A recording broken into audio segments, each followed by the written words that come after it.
Hello, everyone, and welcome to Conversations for the Common Good. My name is Tyler Whipkey. I'm the Director of Mission and Spiritual Care at St. Luke's Hospital in the Woodlands. I've been away for about 5 weeks from the program with you. I've been away on military leave, but just thrilled to be back in the hospital, back with our patients and our staff, and thrilled to be back with Raquel today as we have a conversation about loneliness. So Raquel, tell us, why did you pick loneliness as the topic of conversation for today? Well, first of all, I want to say we missed you, Tyler. We're so glad you're back. But yeah, loneliness, right? Why do we have to talk about a topic that's so down, so sad? And I think that the reason I picked loneliness is because I feel it myself. I think the past maybe whole month for me, I've just sensed a deep sadness within me. And again, I'm not sure it's loneliness, but I don't know how else to describe it. With COVID, I know that loneliness has spiked in a lot of people, especially because we have to isolate so often. We're actually mandated, right, to stay away from others. Our long-term care facilities prohibit any form of visitation. What about those working from home? What about those in the older population that can't visit their families, that have resorted to Zoom family meetups and phone calls? I had a birthday recently, wasn't able to see my loved ones. And so I've been feeling it. And so I've done a little bit of research, right? And back in 2018, 27 to 28% of the population described feeling lonely. And I was amazed by that. But now, during COVID, that number has almost tripled. So they're saying loneliness is now this worldwide pandemic affecting all age groups and all cultures. It's a pandemic inside of another pandemic because COVID has affected the whole world. So loneliness really affecting everyone, and it's regardless of your race, your age, your marital status, if you have kids or if you don't. Those of any religion are feeling lonely, those close to God and those who do not know God. So I think that most of us have a sense or an idea of what loneliness is and what it feels like. But, um, I'm a guy, I like lists and I like to know exactly what I'm looking for, especially if I'm going to give a name to something that I may be experiencing. So is there a specific list of things that you have to experience in order to say, you know what, I'm lonely? That's a great question. And no, there isn't. So loneliness is a definite feeling, but it's also a mental state that people experience and it affects us physically. But there's no clinical descriptive for it that I could find. There's no diagnostic tool. I find it helpful then to see what people have said when they have felt this, when they felt lonely. So I have some quotes here for you. So the first one is Beyonce, right? After Destiny's Child broke up, this is what she said. I was in a really bad place in life, going through that lonely period. Who am I? Who are my friends? My life changed. And those are typical questions that people ask themselves when they're feeling lonely. Kipling said, the human soul is essentially a very lonely thing. He said, we are born alone, die alone, and in the depths of our heart, we live alone. Here's another famous one, Elvis Presley. The night before he died, he wrote this: I feel so alone sometimes. I'd love to be able to sleep. I'll probably not rest. I have no need for all of this. Help me, Lord. And that's interesting. The scriptures also give us a bleak example of someone who experienced deep loneliness. This is in the Psalms 31:12. It says, I am forgotten. I am forgotten as though I were dead, it says. I have become like broken pottery. Whew, what a description there. And perhaps you feel that way. So loneliness is this feeling of being left out, of being forgotten, of being neglected, of asking these questions like, oh my gosh, I'm 50 years old. What have I done with my life? Who am I? Who are my friends? And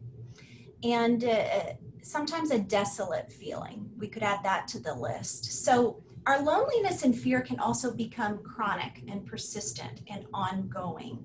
And when it does, we tend to even withdraw from other people because we don't want to be rejected and hurt even further. And this only serves to make ourselves lonelier and more solitary. It's like a downward spiral, Tyler. So can you make a distinction between loneliness and being alone? Because I feel like those may be two different things. That's a great question. And they are two different things. When we feel lonely, we feel isolated, we're disconnected from other people.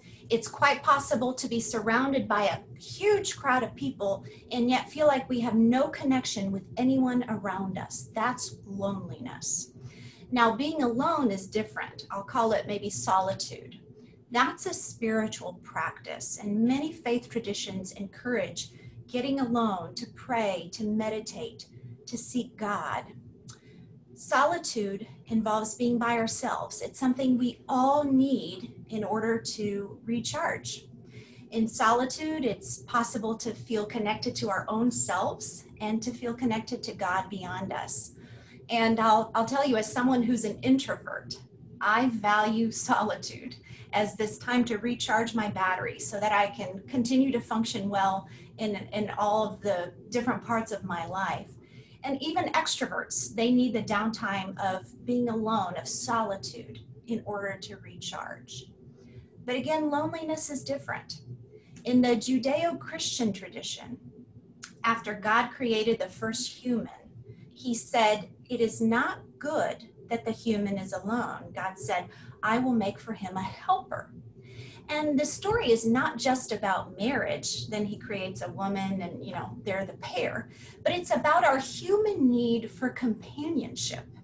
The way we have been created is to be in relationship with others. The great poet John Milton wrote, loneliness is the first thing which God named as not good. I think that's interesting. That is interesting. So in our conversations, we always talk about some of the physical and emotional consequences of things that just impact us. So what are some of the consequences that people might run into or experience from being lonely? Right. So as I told you, as I have started to feel lonely, I've done some research. And one British study measured the physiological effects of loneliness, and it concluded the effects of chronic, persistent loneliness on the body, listen to this, are the same as smoking 15 cigarettes a day and is more dangerous than obesity. And I'm just going to quote you, and this is from a magazine I read called Health Progress, okay? And it says this, it's been estimated that living with air pollution increases one's possibility of dying early by 5%, being obese by 20%, misuse of alcohol by 30%, but the impact of loneliness is 45% increase in the possibility of dying early. I read that and I almost could not believe it. So these authors, they suspect that loneliness decreases our actual immunities and increase our risk of disease and inflammation in our bodies. So think of all the daily stresses that we have in life, Tyler.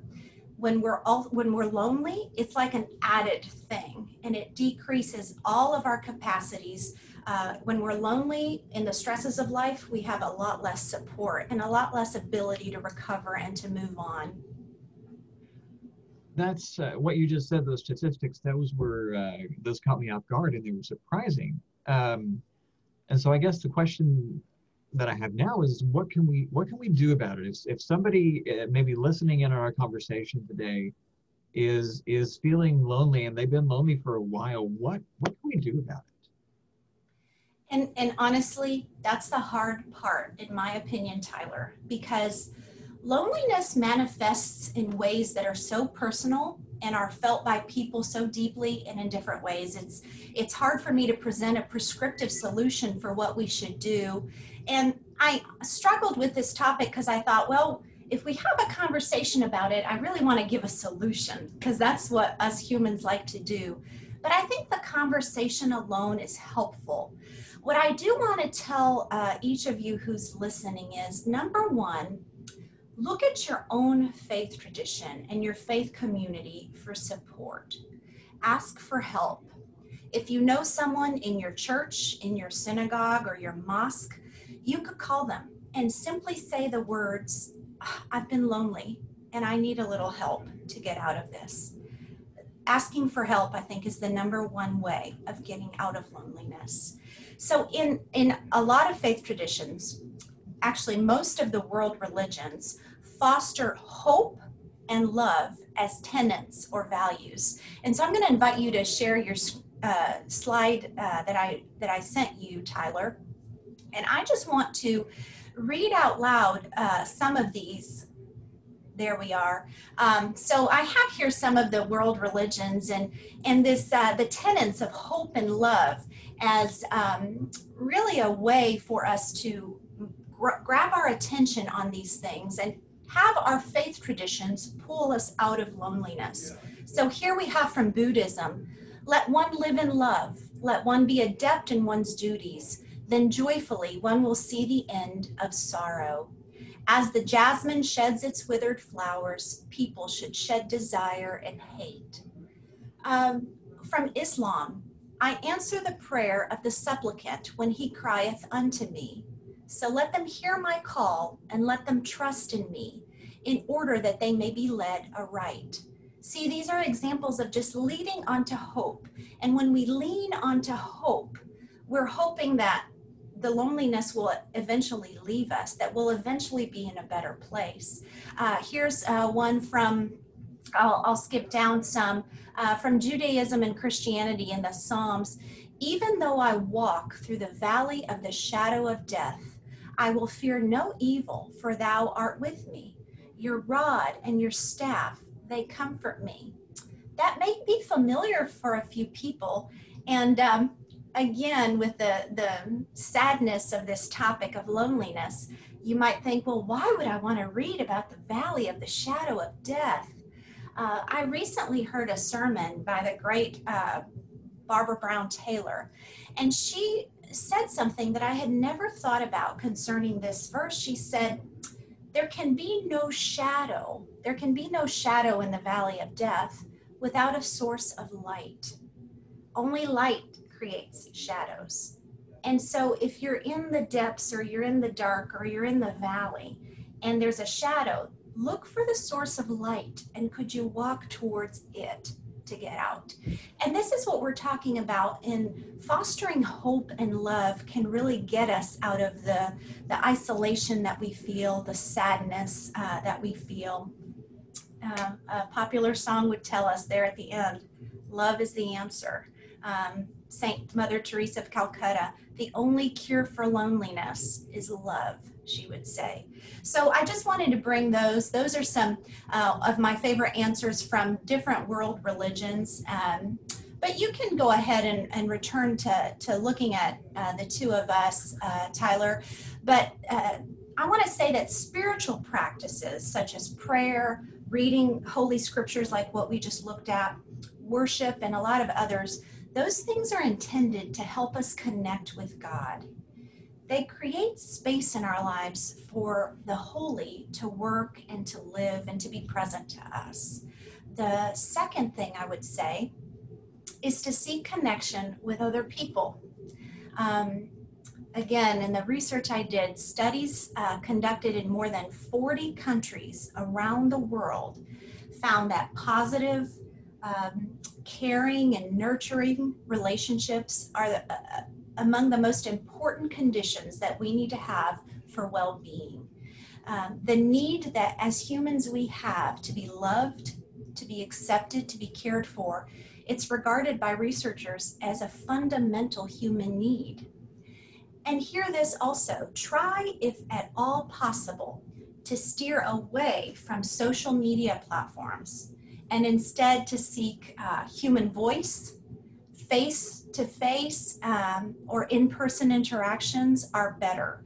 Technology and social media actually contribute to a sense of loneliness. And this seems counterintuitive in the age we're living in, because sometimes we have hundreds of Facebook friends, but we feel very lonely.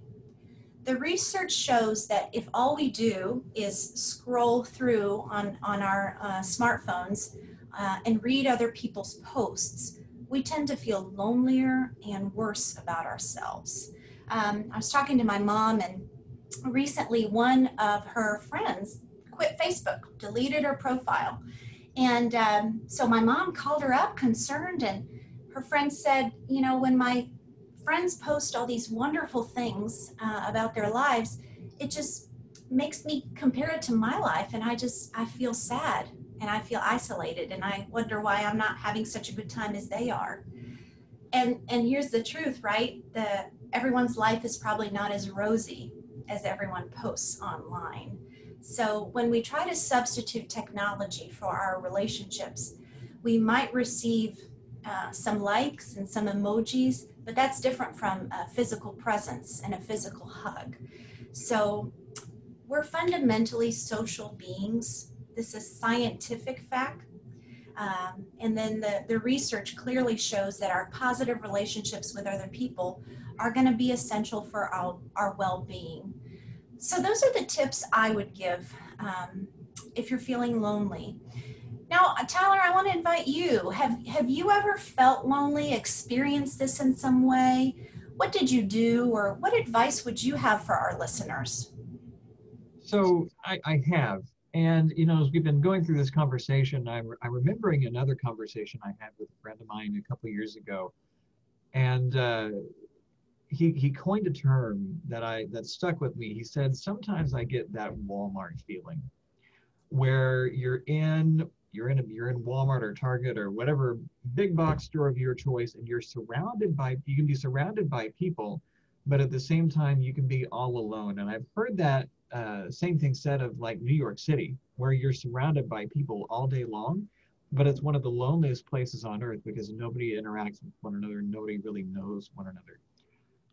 And you know, my last really bout of loneliness, I suppose, was when I was struggling with a problem that I didn't feel like I wanted to burden anybody else with. And so I decided to try to carry that alone. And that resulted in, I was isolating myself from those around me, and I was becoming reclusive, and I was kind